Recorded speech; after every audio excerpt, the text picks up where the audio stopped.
American pastor to a Muslim preacher. That is the title of the video that we will be watching and reacting to, and this is a Muslim's reaction.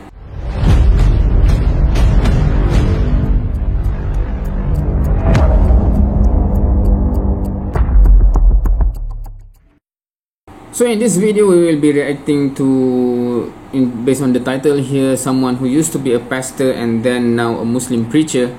And this is the first video, I think, that I'm reacting to where the person actually have somewhat of an importance in the previous religion, right? Before this is normally just a normal people of that religion and then converted into a new religion. But this one is because initially he is a pastor before becoming a Muslim, so that is quite interesting, I guess. I've watched a lot of video for Yusuf Estes where he used to be a preacher, and I think that is the moment years back when I realized that Christianity is not just one thing, because there's Catholics, there's other denomination or sects, right? When he says a preacher is not a priest, right? So for Catholic they have priest, and then there's preacher, and then pastor, etc. So it's different, right? So and I have never heard of anyone from a pastor background yet so far. Yusuf Estes was a preacher, I think, and then I heard from locally in Malaysia someone used to be a priest. So this will be my first time reacting to someone originally a pastor and then now a Muslim. Hi, my name is Samuel Shropshire. I'm an American citizen living in Saudi Arabia. I came here in November 2011, not knowing anything about Islam or the Prophet Muhammad, peace be upon him. So he is living in Saudi Arabia. It's interesting. Most of what I had heard was extremely negative. In America, our news channels boosted their on-air ratings by regularly sensationalizing breaking news of terrorism. Every 30 minutes, one witnessed horrific scenes of bombings and bloodshed and murder, often one Muslim group fighting against another Muslim group. As killings and beheadings took place, there were always the shouts of Allahu Akbar, Allahu Akbar, God is great. I was invited here to Saudi Arabia by Safi Kaskas to work on what was known as the Q Project. Dr. Kaskas wanted to produce a new, easy-to-read American translation for the next generation of young Americans. Since I could not read or speak Arabic, I wasn't doing any translation work. I was simply invited here to check the English to make certain that this new interpretation of the Quran was easily understood. Wait, so the translation that he was involved in is the Quran, because he didn't mention it specifically in the beginning. I thought it was for a Bible or something, but so he as a pastor was invited to make sure the English of the English translation of the Quran is accurate. That is interesting. My work, of course, required that I read the Quran over and over again. Well, as you can imagine, having no knowledge of Islam, I had hundreds and hundreds of questions. I was shocked as I read to find that Jesus, peace be upon him, was often mentioned in the Quran. So, okay, this story is back in 2011, I think, right? Because he mentioned he come to Saudi Arabia in 2011, if I'm not mistaken. So perhaps this is true back then, right? The knowledge about Islam is very, very limited across the board, I think. But now, is it still something new for a Christian to know that Jesus, peace be upon him, is mentioned in the Quran a lot? Or now it's quite commonly known, that fact, right? I'm wondering, especially for if you are a Christian or you live in the US, for example, right? Is it now more common knowledge, or still people are in the dark in the context of how Jesus is in the Quran, right? So I'm interested in knowing that fact right now, because what he's telling is back then, right? So I know that back then most Christians do not know about Islam that much. Even Jesus in the Quran, they might not know. But now I'm assuming, because the information is much more widespread, I'm assuming people know more compared to back then. But I'm not sure if still people are in the dark about this. Jesus was presented as one of the greatest prophets. And even the story of the virgin birth was mentioned there. Many of the miracles that Jesus had done, I found them in the Quran. There were even a couple of Jesus miracles mentioned in the Quran that were not mentioned in the Bible. Evenings were mostly spent alone in a bedroom that had been set up for me in Dr. Safi's office. At night, I would stand on the balcony of that building and I would look across a very busy boulevard to a mosque. And I would hear the calls to prayer. I would see men and women coming to the mosque and leaving the mosque. Children were playing football in the mosque parking lot. Except for the minaret, it appeared to me to look like a typical Christian church in America.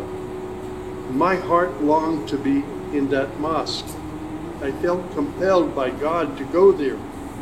A few months later, I got up the courage to walk down the street and to knock on the door of Taqwa Mosque.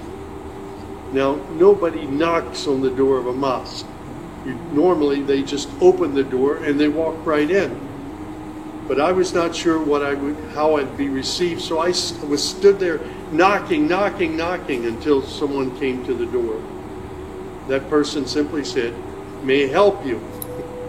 So that is interesting, because in Malaysia, it's very hard to imagine people knock on the door of the mosque because there's no door. Normally speaking, it's just maybe some mosques have like a sliding door, right? Because nowadays most of the mosques here, because it's humid and hot, we have aircon, right? So to prevent the cool air from going out, they have the sliding door. But previously, it's just like an opening where there's sometimes a door, but it's normally just left open. So I'm trying to picture someone knocking on the door of a mosque.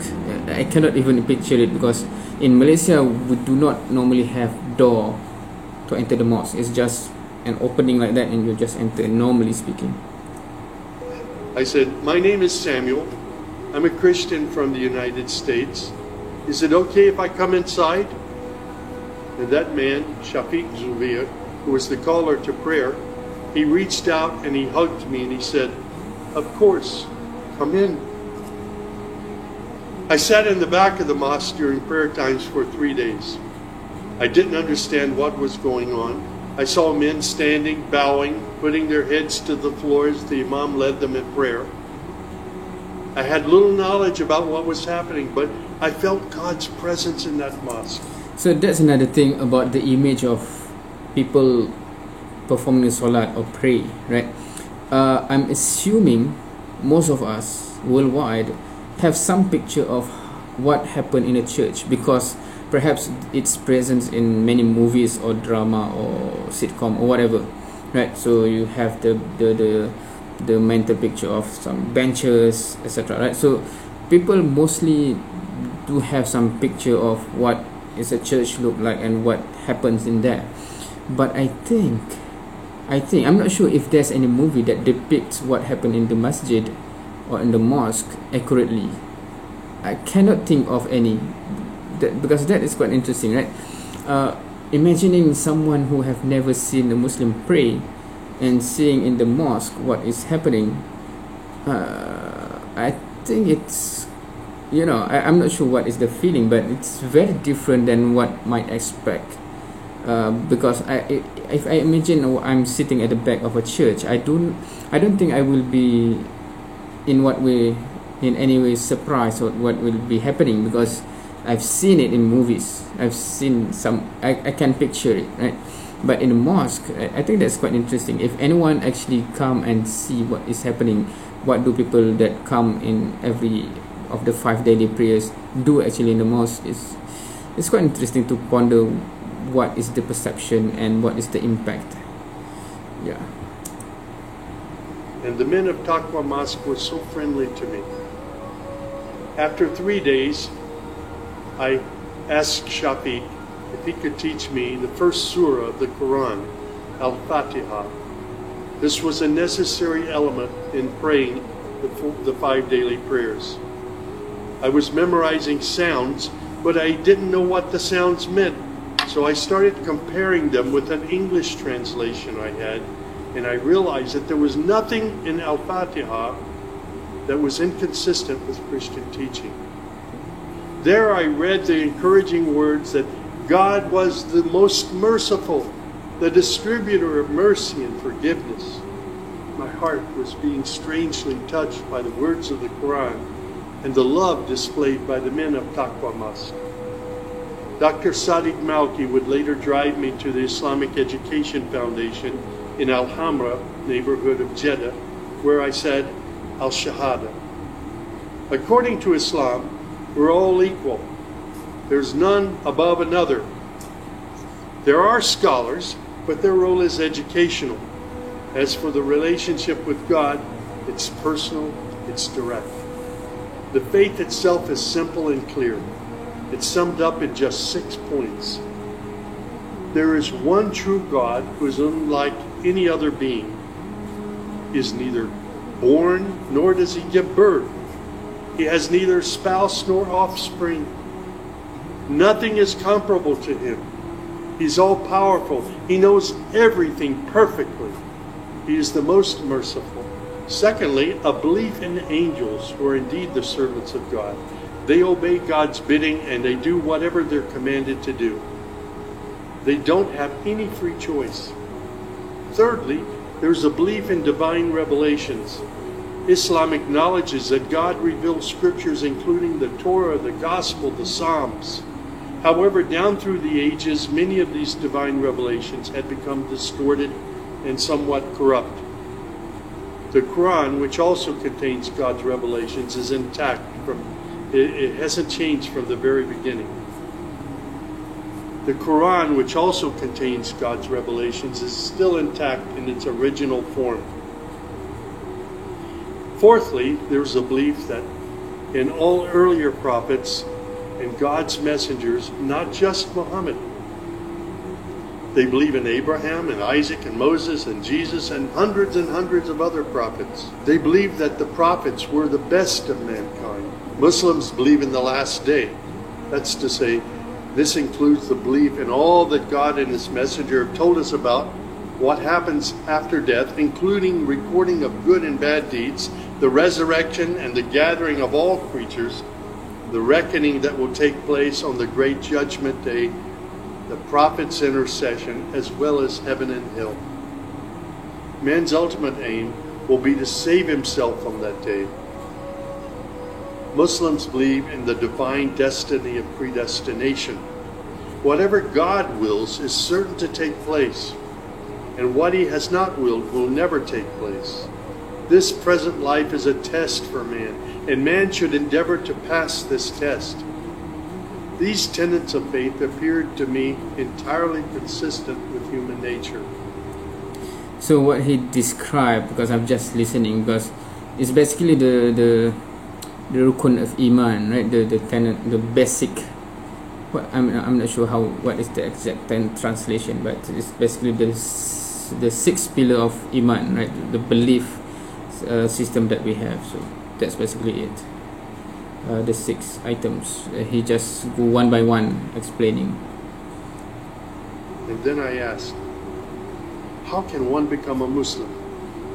My search showed me that one needs to fulfill 5 specific duties, which are called the pillars of Islam. These are: first, a declaration to believe and to say verbally, I witness that there is no other deity other than God, and that Muhammad, along with all the other prophets, is God's messenger. Prayer is an important part of a Muslim's life. Muslims seek to maintain the 5 daily prayers. These are spread out over the day and night. Thirdly, there's the zakat.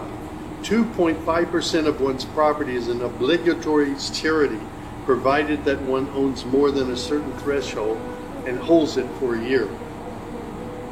Then there's fasting. Fasting is an important part of the Muslim's life. Muslims fast throughout the month of Ramadan. They do this every year, abstaining from all food, drink, and sex, from dawn till sunset. One must also refrain from futile arguments and quarrels and forbidden things. The month provides a unique spiritual uplift for all Muslims. Then there is the pilgrimage or Hajj. This is performed in Mecca and its surrounding areas. It's a duty to fulfill this pilgrimage once during one's lifetime, provided that one is physically and financially capable of doing so. People often ask me, "Sam, how did you become a Muslim?"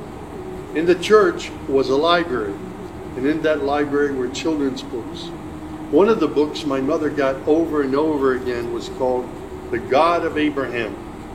In that book were beautiful color photos of camels and deserts. She would read me the story of Abraham, how he was commanded by God to leave his mother and father because they were worshiping idols. She would pause and she would say, "Sammy, you always have to pray to the God of Abraham. There is only one true God, the God of Abraham." My commitment to God has been strong and enduring since my younger years. And now I have found absolute peace in Islam, in a faith that I once thought was hostile.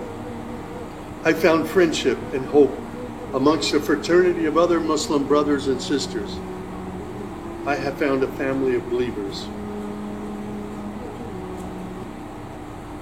Okay, that is interesting because I was waiting to listen and hear about the turning point, because what he explained is basically the foundation of Iman or faith or belief system, and then foundation of Islam, which is the pillars of Islam. So I kept waiting. Okay, what is the transition, right? Is it because of he's going through the Quran, etc., because he said he is translating that, but in the end he said that, because it's just very brief on that aspect, he basically says that the basic teaching that his mother instilled inside him in terms of worshipping the God of Abraham, right?